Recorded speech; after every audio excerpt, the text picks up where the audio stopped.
Daniel slowly crawled towards the door. His hands and knees were hurting, but he knew he had no choice. With every painful movement, he made his way outside. Feeling the chill of the rain drench his thin clothes, the cold rain beat into his skin as he crawled forward into the rain. Door slammed shut behind him, leaving him alone as the rain poured. Daniel sat under the heavy rain, his clothes drenched as the ground turned wet beneath him, making it harder to move. His fingers slipped as he tried to pull himself forward, his knees sinking into the wet ground. He was shaking both from the cold and from the hurt that he felt within his heart. In the darkness, he thought of his dear mother and the warmth of her smile. Her kind words echoed in his mind, reminding him of how strong he was and how much she loved him. Daniel held on to those words even though the cold and the rain made everything feel hopeless. He whispered them to himself as he crawled, his voice barely audible against the pounding rain. After a while, Daniel could not go any further. He lay in the mud, his body shivering and his breath shallow. But even in the darkness, he held on to a small hope. He believed that one day someone would help him. Someone would care, just as his mother had cared for him. Closing his eyes, he thought of his mother one last time, praying that he would make it through the night as the rain continued to descend on him. Meanwhile, Ify sat in the living room fuming in anger. When her husband called up a phone, insisting on speaking with Daniel, she dismissed his request, claiming that Daniel had gone to bed early. But her husband still insisted on speaking with him, saying that he wanted to wish him a happy birthday. As that day turned out to be his birthday, I have never missed wishing him a happy birthday since he was born, and today won't be the last, her husband said, urging her to wake Daniel up even if it was for a minute. And if seeing how serious her husband sounded on the phone, she rushed outside to look for him, but was nowhere to be found. The rain poured down harder as she first stepped outside, the cold water drenching her instantly. She looked around, her eyes narrowing as she searched for Daniel, but all she saw was darkness. Panic began to creep into her heart as she realized that he might be far from the house. By now she hadn't thought much of it when she forced him out, but with her husband insisting on speaking with him, she felt her heart race with fear that he might not be close by anymore. Her husband's words haunted her as she cursed underneath her breath. The thought of her husband finding out what she had done to his nephew made her hand shake. The rain was still falling mercilessly. She began searching around, calling Daniel's name, her voice barely audible over the pounding storm. "Daniel," she shouted, but there was no answer. She looked down and noticed faint muddy tracks leading away from the house. They were slowly washing away in the rain. Desperate now, Ify followed the trail, her flashlight barely illuminating the ground beneath her feet. The tracks led to a patch of mud. A little distance from the house, where she saw a small shivering figure lying on the ground, was Daniel, coiled up on the cold floor, soaked to the bone. His eyes were barely open as he laid there, shivering. Ify rushed him to the house, worried as she thought of what to do. Her heart pounded in her chest as her phone rang again. It was her husband, A.J, calling for the fourth time. "Hello," she answered, trying to keep her voice steady.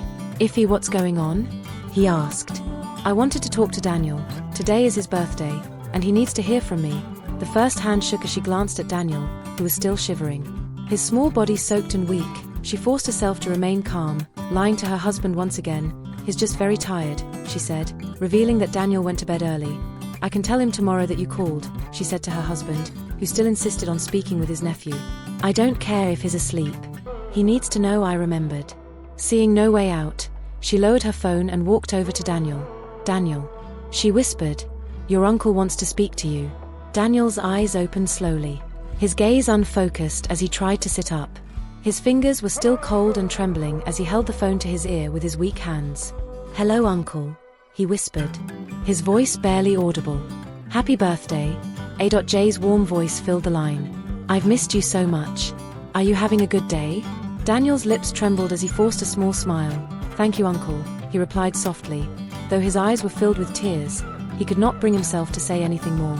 The pain and exhaustion weighed heavily on him as he felt the sadness of the day settled into his heart.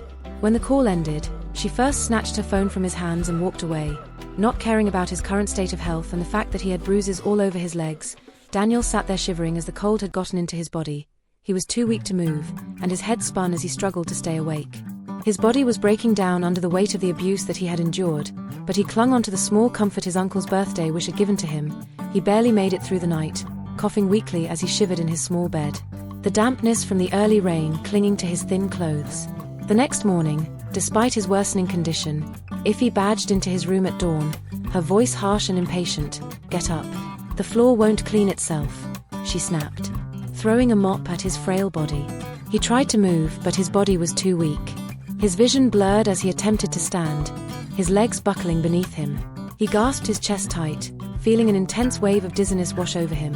"I'm not feeling well," he managed to whisper, clutching his side as he sank back to the floor, but Iffy only scoffed, her face twisted with disdain. "You are pretending you're just lazy. Now get to work," she barked, kicking the mop towards him.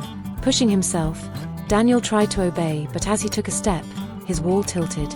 His legs gave out completely and he collapsed onto the floor unconscious. His fragile body finally succumbed to the strain it had endured for so long. Iffy froze with fear on her face, draining of color as she watched his still form on the floor.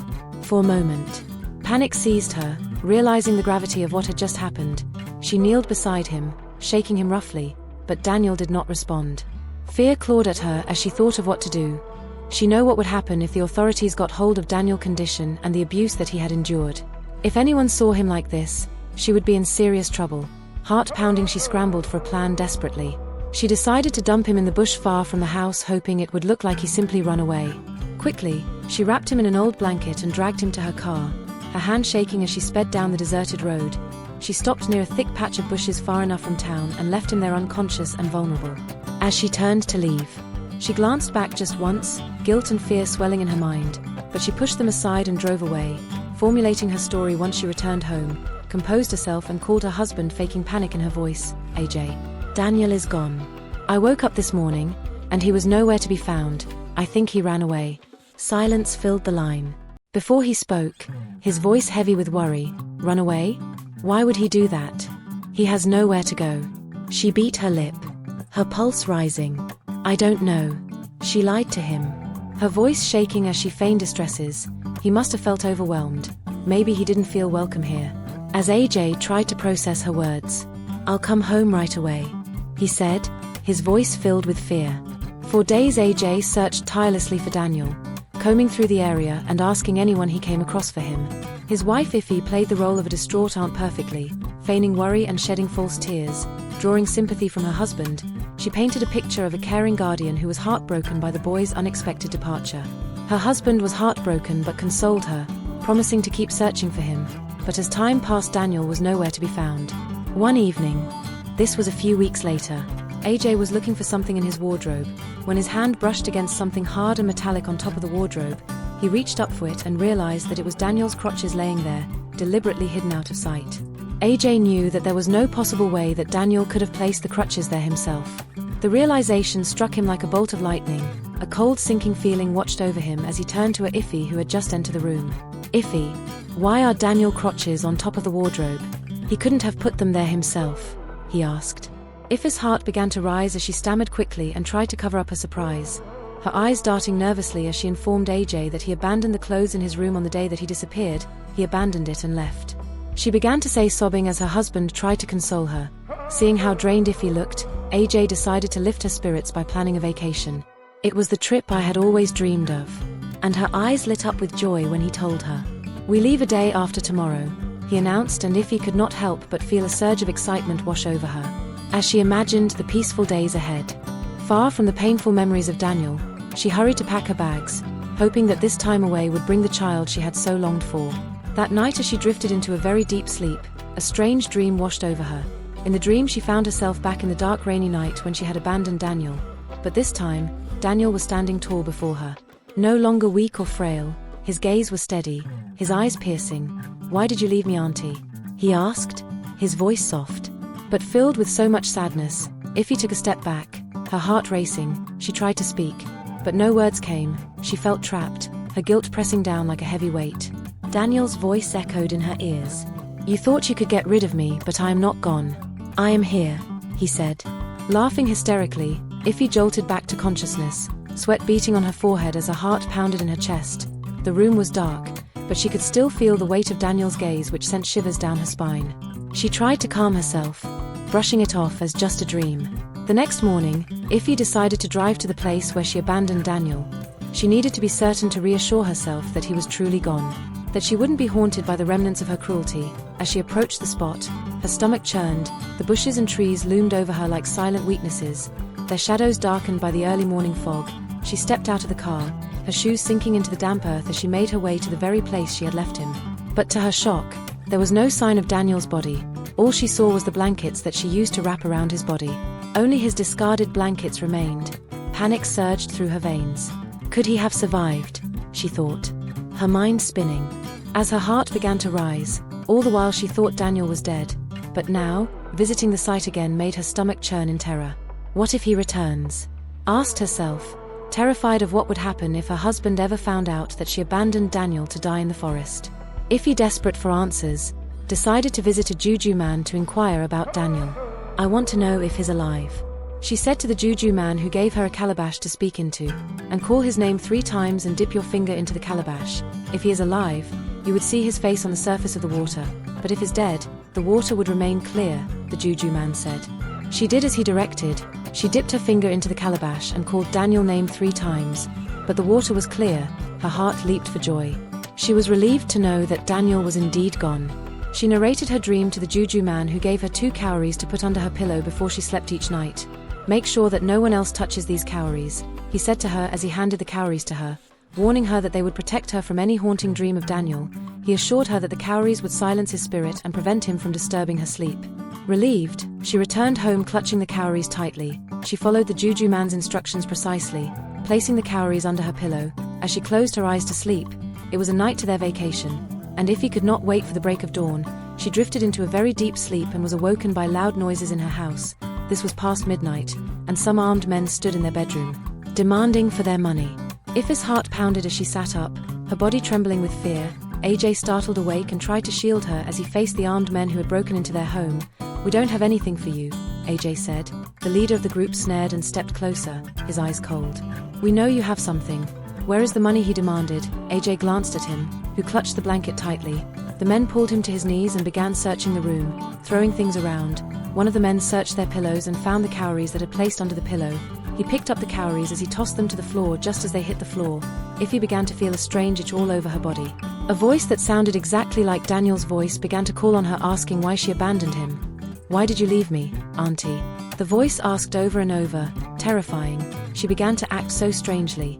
The armed men all of a sudden began to scream in terror as they ran away.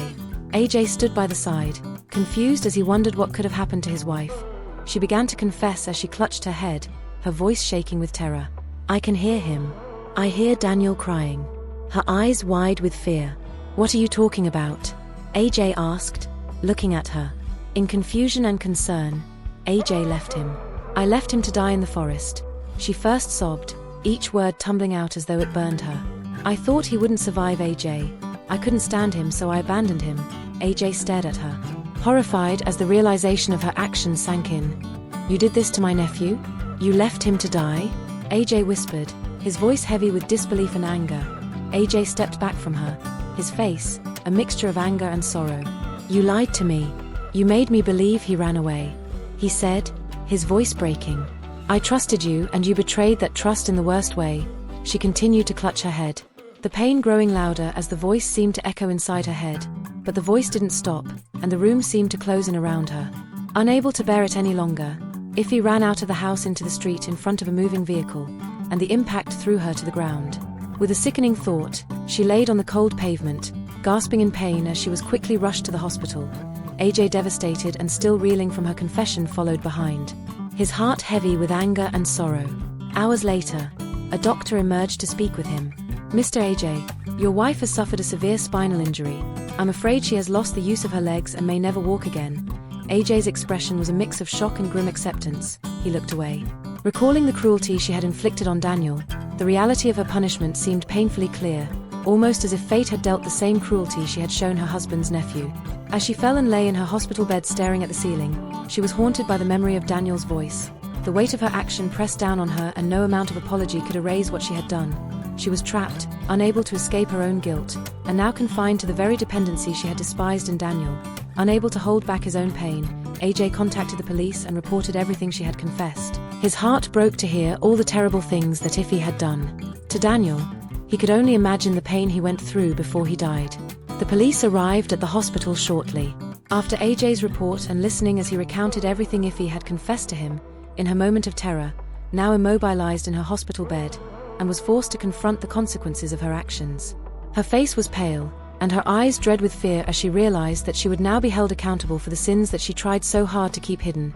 The officers questioned her, asking about the night she had abandoned at Daniel in the forest, her cruelty towards him and all the suffering she had inflicted on him. Tears streamed down her face. Although they brought her no comfort, she tried to plead for forgiveness, but her pleas were met with cold silence. "I don't want to go to jail," she cried out as the officers walked out on her to have a word with her husband. "Sir, our men have gone to search the crime scene, and there's no sign of his body. If truly the boy is dead, we would see his corpse. But as it stands now, nothing has been found." And AJ was leaping with a glimmer of hope he hadn't felt since Daniel's disappearance. Could it be that Daniel had somehow survived, or was he dead and gone?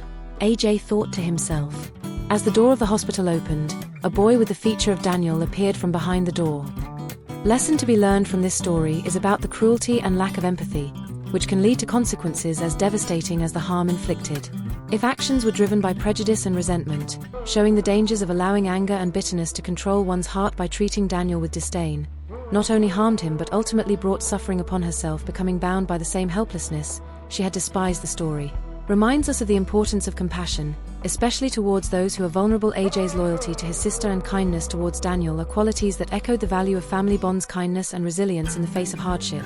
However, his failure to protect Daniel fully from If's crudeness serves as a reminder of the need to remain vigilant in defending those that we love and care about.